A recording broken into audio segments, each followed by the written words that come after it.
everyone, and welcome to another Scots Whay Hae podcast. And today I'm joined by musician and returning guest Roberto Cassani to talk about his new album with guitarist Graeme Stephen. But I'm sure we'll talk about a whole lot more. Hello, Roberto. Hello. Thank you very much for having me. Oh, it's a pleasure, and thank you for inviting me to your home in Scone, which is one of my favourite parts of Scotland, this whole area. It's lovely here. And it's what a day, you've had the sunshine. A good day to come up, definitely, absolutely. So what can people expect from the new album? First of all, what's it called? Because that gives a hint. Yeah, so it's called Pictish Spaghetti. And it's coming out on a Brooklyn label called 577 Records. They're based in Brooklyn, New York, and they do improvised music, creative music, experimental music, and it's the home of one of the saxophone players in the New York scene that I've always admired. Okay. His name is Daniel Carter, and they made this label. It's quite an interesting label. Anyway, they decided to put this thing out, and so that's where it's coming. And the name Pictish Spaghetti, well, there is a little bit of probably a little story about that. So we recorded it as I normally do down near here in the Path of Condi in an old school, and the studio name is called Teapot Studio. And it's not one of these studios that is really claustrophobic and dark and you pay by the hour. As my friend Rob, he just lets you go in and you just do whatever you like. And we always record everything live, and there's a lovely vibe, and there is a resident crow. In fact, is it a crow? Or is it? He lives there. He must have lived there since he was a little chick, and he was saved. So when you open the door of the kitchen, he comes in, and he particularly likes blue cheese, but he also likes grapes, bread, whatever there is, he eats from your hand, and he just potters about, that kind of vibe where the wildlife is as welcome as the musicians. So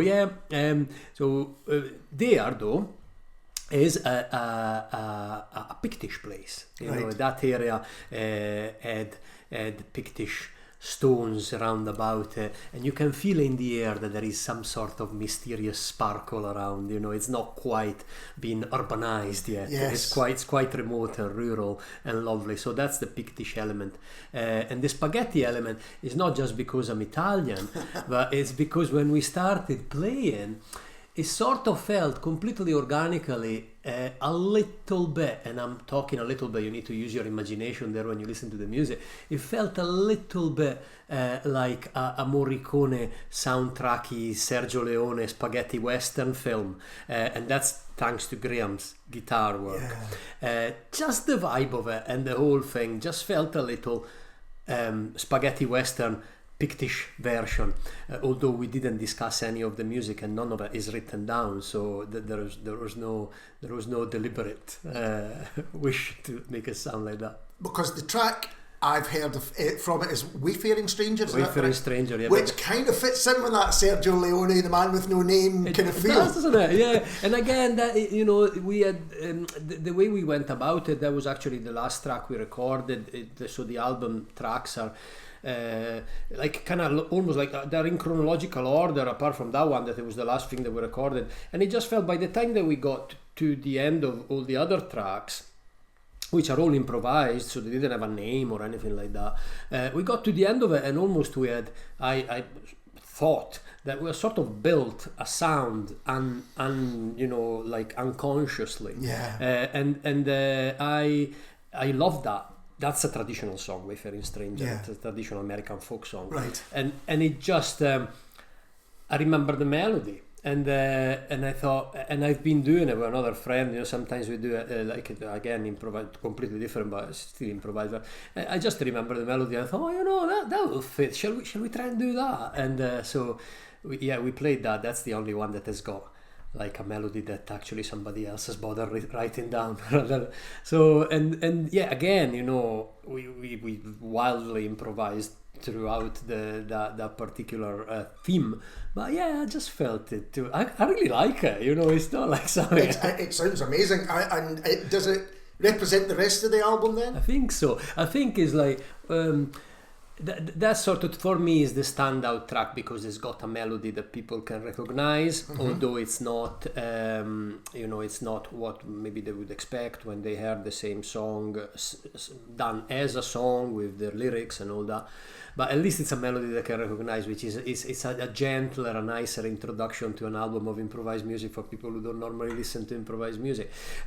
Other tracks, maybe they do have a recognizable theme, but it is not a traditional theme, it's an original theme, and it's maybe very, very little. You're talking 4 to 8 bars of music, and then the rest of it's all up in the air. So it might be for somebody great, and for somebody else might struggle with the idea of having so much things left to complete chaos and improvisation. But I do feel that is sort of representative of that particular sound, which will never be done again. Yeah, we'll talk about improvisation later on.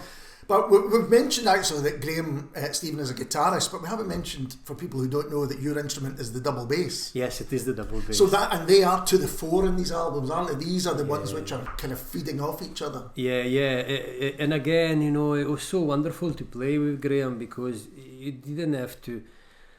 Oh gosh, I don't like the word explain anyway, but there are some musicians with whom you play who like the comfort blanket of knowing what kind of sound palette are you going to produce and what kind of stuff are you going to come up with. I kind of want to know more or less where we're going with this. Are you going to be playing a groove? Are you going to be playing the chord changes? Are you going to be playing and what am I going to be playing? How's it going to go? So even within the realm of improvised music, a lot of people like to keep to a form or something at least that is recognizable to them, just in case it hits the fan, they can find their way home.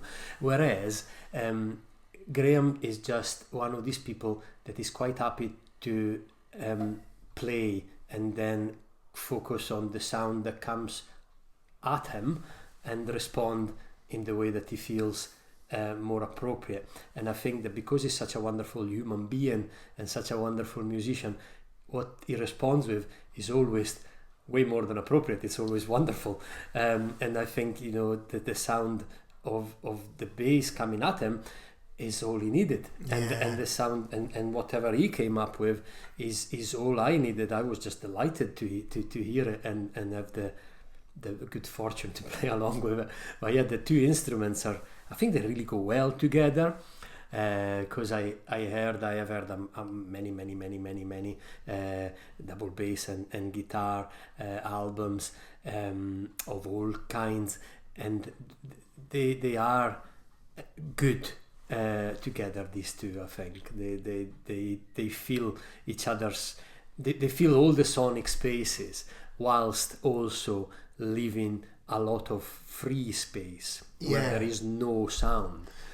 That's really interesting, because for me it's been quite rare for me to, obviously it's your background, your music, and you want to hear double bass and all its things, but to hear a double bass and guitar to the fore like that, you've just explained that it kind of leaves spaces, and it does. And I think to people who listen to what you would maybe call a traditional band setup, which would be vocals, rhythm, that thing, that's kind of where you can fill in your own spaces from. I goodness, it's hard to tell. It's like as you grow up, you develop musically, and that doesn't mean that you get better instrumentally. It doesn't mean that you become a virtuoso. It just means that you understand the value of music more, and it means different things to you. And all of a sudden, whereas you identified good music with a lot of tricky things thrown together and all of the possible sonic space filled, like an action movie Yeah. where there is everything going on all of the time for 2 hours and you're nailed to your seat. A lot Yeah. of music is like that. Whereas as you grow older, you sort of feel like, you know what, I get more out of hearing a lot of space. Yeah. I just get a lot more from that. So you start chipping away. I think I don't really need that. I don't really need groove. I don't really need rhythm all of the time. I don't need the piano to fill in 8 octaves of sound. I don't need drum kits. I don't need effects. I don't need. Maybe let's just stick to that and see if we can make it interesting. It's so interesting because I think that applies to a lot of the arts, whether it's writers, whether it's painters, you know, musicians like yourself. That idea that less can be more, and you learn that with experience, perhaps. Yeah, is that I think that a lot of musicians, and I'm 50 this year, and you know, obviously, when I started playing music, I was 9 years old, probably even before. And as you grow up, you do want to be heard. You do want to make a lot of sound. Yeah. You want to, and it doesn't matter what it is. Like, you can say whatever you like, and you can be as gregarious as you like. But really, ultimately, as you're growing up, and you've got at least a little bit of an ego in terms of, you know, you want to be noticed. It's my solo. It's my solo. It's my. I'm playing this. I'm like, you know, you want people to acknowledge that. And there's nothing wrong with that, because that's part of being young and playing anything or doing any work. But as you grow older, you sort of think, well, it's not about me really, isn't it? I mean, I happen to play here. It's about doing something that hopefully puts out a lovely message. I don't, you know, not a message in terms of, you know, thou shalt. No. A message in terms of like filling in a little lovely space in the world, just there. I think for me it invites the listener in to project some of themselves into the music, whereas often and I sometimes love records with big productions as well, but there's no space for the listener to get in there because it's a wall of sound, as other people have called it. It all feeds into one thing that I've sort of understood as the time has passed, and obviously I might be wrong, well, I probably am wrong, but I feel that in the Western world we have become accustomed to seeing all the arts as a time that we need to cut away from our normal lives, and then we want to get the best value out of that time that I so preciously cut away from a very, very busy day. Yeah. So I want to sit down in a theatre or sit down and listen to music, and I want them to impress me. I want them to just bamboozle me with stuff. Yeah. Whereas if you start viewing art as just indiscernible from life, then you don't part of life. Part of life. Yeah. Then you don't need that bamboozlement all the time. You just need to jolly along. It becomes your soundtrack to different things and different parts of life. Yeah, that's right. Yeah. And how did you come to work with Graeme Stephen? We were talking before, I know his work from, well, also I've got a couple of his solo albums, but his work with Elizabeth Russo and his soundtrack to Nosferatu, which if nobody's ever seen that, the silent film Nosferatu plays and Graeme soundtracks it basically. It's astonishing. But how did you come to work with him? So I haven't known Graeme for a long time at all, and it was only in 2024, so last year, at the beginning of last year, where I had a string of gigs with my friend Fraser Campbell, saxophone player who lives in New York, and he had played with Graeme before when they were very, very, very young, before Fraser went to New York. I think that Graeme went to Berkeley as well, and Fraser had gone to Berkeley to study when they were very young. So when it was the time to put together a band to do a string of gigs that we had, one at Perthshire, one at Celtic Connection, one in Edinburgh. That's right. So there was when I say a few, there was only maybe 3 or 4. Yeah. And we thought, instead of doing it as a duo, we will put a band together. It'd be nice, it'd be lovely. And so we asked Ross Ainsley to play the whistles. We asked Doug to play the drums, and I knew Ross very well. I didn't know Doug, and then we wanted a person to play guitar, and Fraser says, Graeme Stephen is my favourite Scottish musician, bar none. Yeah, wow. So we need to ask Graeme. And I don't actually know how. I didn't know Graeme. I've never met him. I wonder if Fraser had a contact for him. So he asked him. Graeme said yes. Then we met up and we played these gigs. And I thought he was a great guy, a great person. Apart from the fact that he plays amazingly well, we also did a recording, our Rob, which wasn't meant to be for public consumption, but it ended up being like out there. We just put it out ourselves because it sounded good. And you know, it's just like one of these people that, from a human viewpoint, is just a very, very nice guy, as well as being a wonderful musician, which is often the case, isn't it? When you get Definitely. so yeah, and I just, because he's the only one that then is well, he's always about to play in, and I always wanted to catch up with him again, and I asked him. Well, I did a research project, which maybe I'll tell you a little bit more later, about improvising and about extending improvisation as a way to open up music education to everyone, and I had asked Graeme then to chum me on a little recording to test out a couple of models, and he did that, and then we sort of said, oh, okay, we need to catch up sometimes, and that was it, really.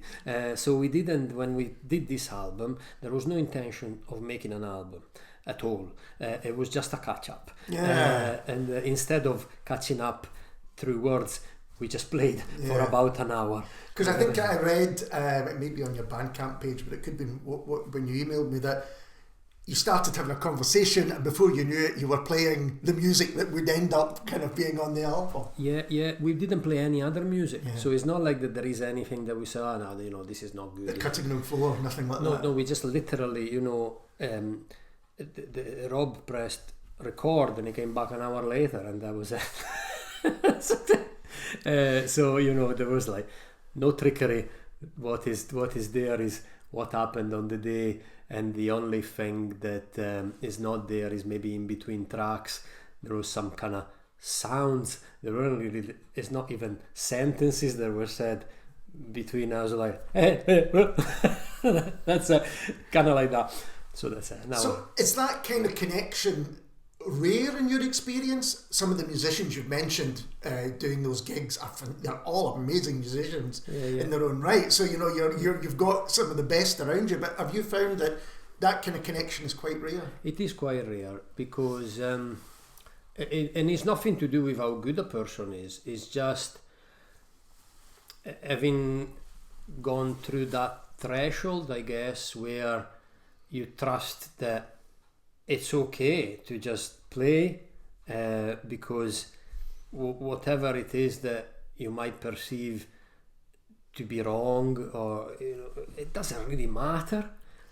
It doesn't matter. It's just what matters is that you honestly play. So I think that's what people listening who are maybe not musicians themselves, including me, might think, oh no, you have to be at a certain level to be able to improvise. You have to know not just your own instrument, perhaps, but other people's as well. But what you're saying, that isn't the case. There's a kind of trust going on that, you know, or you're a safe space, if you like. You're allowed to make mistakes. Or I think that some of the best improvisers, in my opinion, are the people who are really, really not interested in what it is that comes out of their hands so much, but they're interested in what it is that they hear.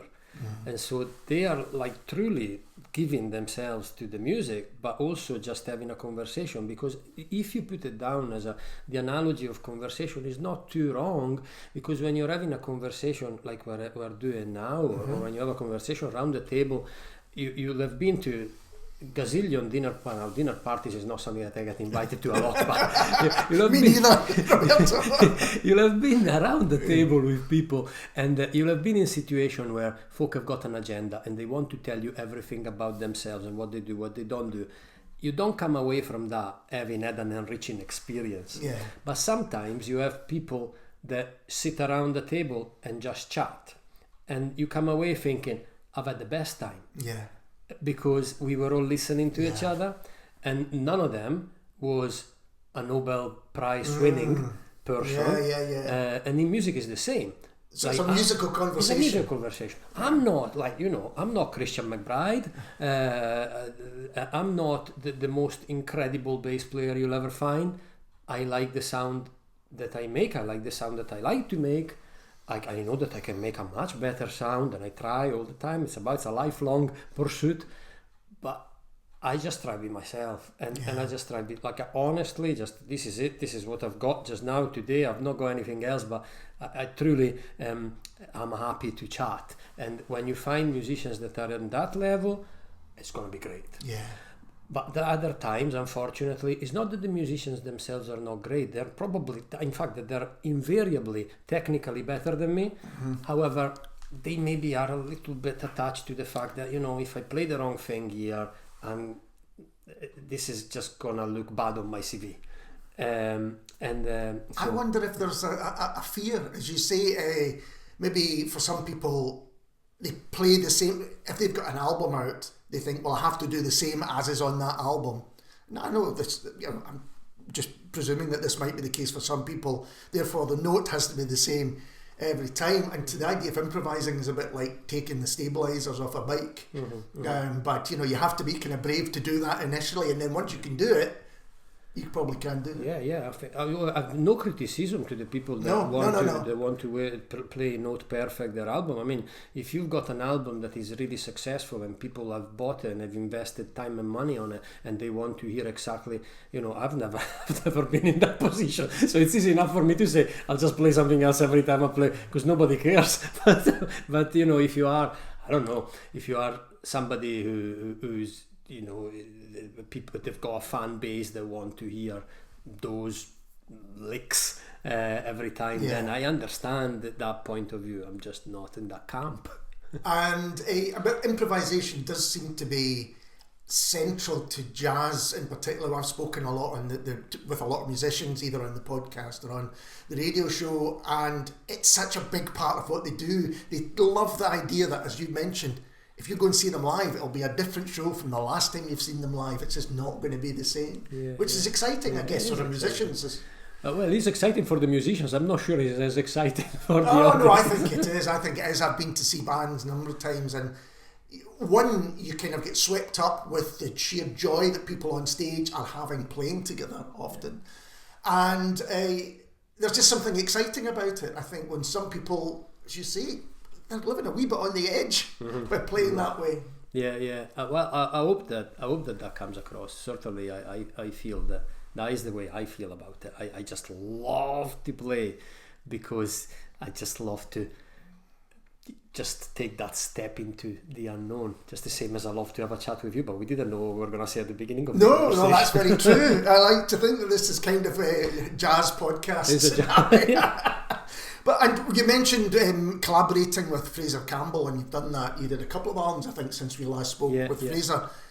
What's that relationship like? Well, it's great. I do an album a day with Fraser, but the problem is he's in New York and I'm in Scone, and this is not the kind of music that you can play if you're in physically two different places. And so when Fraser, basically our collaboration started when Fraser was stuck in Scotland. When I say stuck, is that he's from Perth, and it's not that he doesn't like Perth. He likes Perth, but he lives in New York. He's got a partner in New York, so he needs to be there.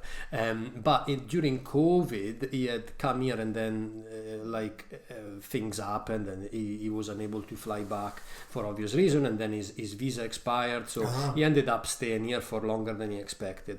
In which time, then we started playing, and we did an album. The album went really, really well, and then he went back to New York, but he still had a visa, so he could travel. So we did a few gigs. Then he went back to New York again, and then his visa expired again. So he'd been stuck there renewing his visa for a long time. But now his visa now is sorted. So he's coming back to see his family, and as a result of that, we're gonna do another album in a couple of weeks. Oh, fantastic! So again, it's gonna be like we're gonna play for an hour, and then that's the album done. Is that again someone who, I guess, going back to the idea of going, to a party or whatever, where the conversation is easy, you can pick up where you left off previously. Yeah, completely different kind of person, completely different kind of musician, but I mean, just as wonderful as Graeme is in his own way, because obviously he plays the saxophone, he also plays the piano, and flute, clarinet, just music comes through him, and he's just such a great guy and such a wonderful musician that I mean I don't know why they play with me, to be fair, but I am delighted to play with Fraser and Graeme, and so the relationship is ongoing. We speak all the time, but physically I haven't seen him since the beginning of 2024. I think just after our gigs at Celtic Connection, he had a flight back to New York, and that's him coming back now. So I haven't seen him for a year and a half. I will in the next month or so. That's exciting news that you're going to catch up and you're going to do another album while you're here. Yeah. Well, otherwise, after a wee while, we'd have to play, because after a wee while, conversation might dry out. It's just like I have to play something. Another thing I've spoken about with other musicians in the past is the healthy state of jazz in Scotland at the moment. What's your experience in view of what it's been like? Well, I know that it's healthy. I'm sort of cut out of the whole thing because I'm over here. So it is kind of central belt thing. It's kind of central belty, isn't it? I mean, we do a lot of jazz around here. I'm quite lucky here actually, because I play most weeks, every week. Well, I don't always play jazz. I play with everybody that is around in Perth. The only thing I would say about Perth and this kind of this area here is there are a lot of really good musicians of all kinds. But the ones that are really keen to play out are maybe of an older generation, fantastic musicians, but I don't know if like Glasgow is healthier, like sounds healthier, because there is a lot of the younger musicians that are playing, and maybe it is the quite rightly folk understand that maybe there is there is not a healthy enough scene in any other area unless they go to Glasgow or Edinburgh. I guess the big cities. I really don't know. I just, because I have a family here and I have lots of gigs here and I have my work here, I don't really spend any time trying to get to get anywhere else in a way. So I really couldn't comment, but certainly I have seen a few of the guys from the central belt area of Scotland when they pass around Perth. I'll always go out and see. So I've seen the Northern Vikings, and I've seen Trilog Gurdu with the Scottish National Jazz Orchestra there the other week, and I mean, just everybody was amazing. So just wonderful. Just great to know that. So going back to the Pictish Spaghetti, and you kind of touched on it a little bit, but is Perthshire an influence on the album? Yeah, I would say so, because if it was things I think feel different when you are in the middle of nowhere. You've got no phone signal, no impending sense of having to do anything else in the foreseeable future, so you can just, and plus you look out of a window and you see hills. So that's gonna have to have an impact, rather than looking out of a blacked out window or looking out to cars just streaming by. It's gonna have to be different. We've been sitting here for whatever it is, 40 minutes now, and there's been no noise outside. No, there's no noise. and here we're not. I mean, there's woods back in the house, but we're not like super rural. No, you're not on your own. Yeah, absolutely. But it is interesting. I think it's maybe something that's sometimes overlooked about how place can affect people's playing. Particularly as you say, if you're going to a place with Pictish stones and there's a sense of history there as well. Yeah, I think so. Yeah, I mean, I really love it here. To be honest, I don't consider going anywhere else in a hurry. Well, I mean, I know you've been on the podcast before, so you've told a bit of this story before. But when I say to people, I'm going to talk to Roberto Cassani, he's a double bass player from Italy who's now in Perth, they think, how did that happen? How did he get there? So what's a little bit of this story for people who don't know? So I've been here for a long time, and when I started off in Italy, I come from a small town near Milan, and I suppose if you were to go back now, the name of the town is Rivolta d'Adda. If you were to go back now, because they jeweled up the street and they built sort of like, it's not a motorway, but it's almost like it's a big road that goes out of Milan and towards Bergamo. and it takes in my town now. So now it feels like it's almost a sleeping quarter from the city. But when I was born and brought up there, it just felt like a rural place. I don't know how I started playing music, because I don't have anybody playing music around about me. It's not it's a place where there was agriculture and there was sort of very no nonsense living, like you get up, you go to work, it's manual work, and then you go home, you go to bed. That was the living. And somehow I heard music and I decided that I wanted to play music. And the next thing, I wrote a few songs, and I was signed to a record label in Rome.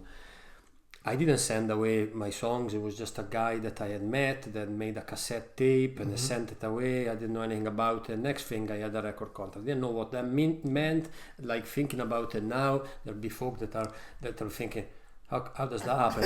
and the answer to that is, I really have no idea. But there wouldn't be anybody in the world that was more unprepared than I was for that, because I didn't look for it. I didn't want it. I didn't know anything about it. And when I started going down to Rome, I'm going to get to the point of Scotland in a second, because it does make sense. When I started going down to Rome, I felt that there was a world that was a million miles away from what I was prepared for. Yeah, where you come from? I wasn't prepared for it. I didn't like that people told you something and that did something else. They said something in your face and that did something else. They just kept you waiting in the wings for nothing to happen. So I had a contract, and then that contract was needing to be renewed. And when it was needing to be renewed, instead of it being renewed, I decided that I was going to come away traveling for 1 year, because in the meantime I had been a conscientious objector instead of doing my military service, which at the time we had a 1 year compulsory military service. Okay. So I didn't want to go in the military. I didn't agree with it, and I was a conscientious objector. They gave me community service. As part of the community service, I did care of the elderly, and I loved it. And I thought, okay, I'm gonna study to be a nurse. But in order to be a nurse, you had to speak English, because there was 2 exams that you had to do in English. I didn't speak any English at the time, 0. So I thought, well, best way to learn is to go away for a year. So when the contract comes up, they can't find me, so I'm not gonna sign it. And those were the time before the internet, where if you left, you could escape. They can't find you. If they can't find you, there's nothing you can do about it. So that's exactly what I did. For a year I came away. When I was in Britain, I wasn't in Scotland, I was in Birmingham, and I was volunteering, doing care, and learning the language. And my wife Lara came down from Dunkeld to do the same thing, just volunteering for a year for an experience. And we were young, and we met, and we fell in love. And then when it was at the end of the volunteering year, I just decided to come up to Scotland to see what it was like, and I ended up liking it. And I'm here now. So, and Lara is still my wife. So, and let's talk about, you're also an educator. Yeah. So can you tell us a bit about Music for the Purpose of Joy, which is a wonderful title of something. Yeah. But so that's linked into the education side of things. Yeah. So I came across it by chance, and I just thought, when I play music, it makes me feel something. I didn't feel quite what it was. I didn't know quite what it was. What is it? Am I happy? Yes, of course I'm happy, but it's not just that. It's what we were talking about before, is the kind of like giving yourself selflessly to a situation where you listen more than you play, and all of these things, and you really deeply care about the people that you happen to be playing with. And I thought, is that maybe a better way to look at music than what we do now, which is kind of repertoire based? I mean, my daughter goes to school and learns to play. She's learning to play. She's in the school orchestra. She plays the cornet. And I see the way that they learn, and it says, is that the right way? Is that you give me a piece of paper with dots on it, and you tell me reproduce this, and I can be wrong, I can be right. Yeah. I don't like the music. I don't like the way it goes. I don't like being wrong. I don't want to be a musician. Like the average person doesn't need to be a musician. They don't want to be a musician. Yeah. Can they not just have fun with it for a little? And so I thought, well, it would be better if, number one, every single child was able to play music. every single child, not just because, like just now, the people that end up playing music are like two kind of children. One, the children that have got a little bit more money for tuition and things like that, because school doesn't cover the gamut of the stuff you need to learn.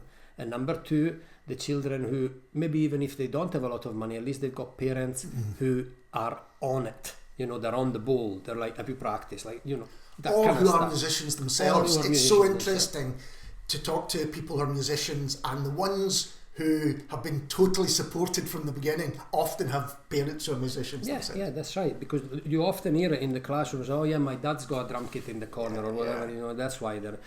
But you think, okay, it would be better if all of the children played music, which is another thing that maybe then, you know, that veers off into the fact that every government scheme does, like, even the ones that are veered and making and allowing more people to play music, they're always compartmentalizing, like say, oh, do music for people with a difficulty of some sort, or like a financial or learning difficulty. No, let's you know, we are all we're all humans. It would be better if all people could play together. So I came to this concept of forming an orchestra. Like, the orchestra is completely movable, so and nobody needs to learn anything. Right. So it's based on instruments that are sort of sympathetic to one another. Also, they're not traditional instruments, so there's no fiddles, there's no cellos, there's no pianos, there's no stuff. So there's like Indian instruments, little steel tongue drums and kalimbas, African instrument, little percussions here and there. These things make sound that is sort of pleasant anyhow. Yeah. When it's played together by children or whatever age, they can be played at the same time, and it can be led by storytelling. So instead of playing a piece of music that is written, let's tell a story through music, and it can be as weird as you like, as funny as you like, and then we all play together. And then there is an extra element, which is the conductor. So if the whole class is involved, what happens is, if you just play music and you say to people, we just improvise, first and foremost, for children, improvisation means nothing. That's what they do all the time. Yes. So they're already masters of it. You don't have to stress the concept. But what you find is, if you don't sort of order it a little bit, all the little, you know, group of friends, they'll just take off on one side, and then they'll never look at the wee girl that is always plays on her own, and she's still gonna play on her own. But with allowing somebody to be the conductor all the time, then people need to look at the conductor. Yes. And the conductor bat just goes around the whole class, and everybody gets a shot of everything. And so then, as the stories evolve, and somebody that probably sometimes might not have a big dominant voice in the class comes up with something really cool, whether they play something really cool, or they say something really cool, or they're really good at directing, at conducting, then, you know, all the other children are like, oh, she's not as you know, bad as I thought she was. I quite like her now, and also they kind of work together, they listen to each other. But it's not miraculous, but it's way more miraculous than music as we deliver it now. Yeah. So it's such a good point, because I, when I was young, piano lessons, a little bit of guitar as well, and the first thing I was kind of really being asked to play was Beethoven Für Release, and I just couldn't read the music. Okay? So immediately I thought, I've failed at this, I don't know how to do this, and it kind of put me off music, playing it, not listening to it, but playing it. Whereas my brother, for instance, who does play music really well, he kind of got into playing with bands and other people, and what you were saying, kind of feeding off each other, and there's a confidence that comes from that. Well, my hope is that if you start playing music at the very beginning stage as something that is free and is play, just the way that, you know, when you take out a piece of paper and you draw a picture and you're in primary one, they don't tell you, oh, I don't like your sense of perspective here. You know, they tell you, that looks great. So why do we with music say, oh, that was not C sharp? I says, well, who cares if it was not C sharp? Just let the boy play, the girl play. And then if they really want to be a musician, because they might want to be an architect, they might want to they might want to just, it doesn't, you don't have to be anything, you have to be a human being. Sure. So if music is your thing, then you can learn the dots later on. You can teach a monkey to read the dots. But the purpose of music and experiencing the joy and the respect for other people and the listening to other people, that's the important part of playing music. And I think if you get that as a child, then you can move forward. And if you don't get it and music is not your thing, at least you've given it a go, and you've noticed somebody else in the class that was doing something cool. Yeah, exactly. Yeah. It sounds amazing. It sounds really amazing. Where can people learn more about it and perhaps even get involved? I think that if you have a community group, if you have a school, and you listen to this and you would like to get in touch with me directly, because I'm in the process of setting up something more formal. At the moment I've been doing a little bit of work with some charities, and I've been doing a little bit of work with the Youth Music Initiative in Angus, which have been fantastic, and that's all I've done. But I'm in the process of setting up something kind of more concrete, and I'm hoping to go around schools and community groups in Scotland all over the place, and also documenting the data that I get out of that in a formalized PhD. Please get in touch with me. Please. People should, absolutely. It does sound incredible and such a kind of enriching thing for people to be part of. Now, we've spoken about the album. Are you going to be playing live, or what's next kind of for you? Is there anything next for you just about the album, which comes out, I mean, I think it'll be out by the time this podcast comes out, April 25th? April 25th so, is this album is out.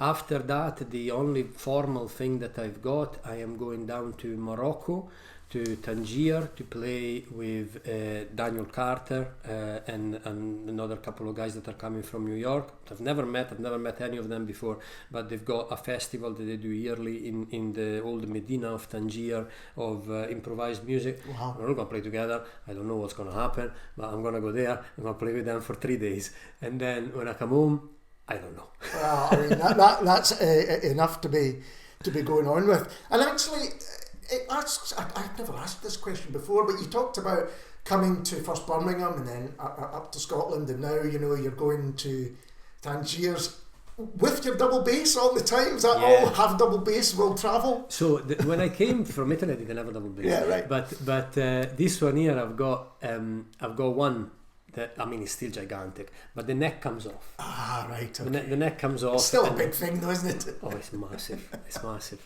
I mean, it's maybe not massive and tall, but it's still massive. Yeah. Once it's in the case, it's just massive.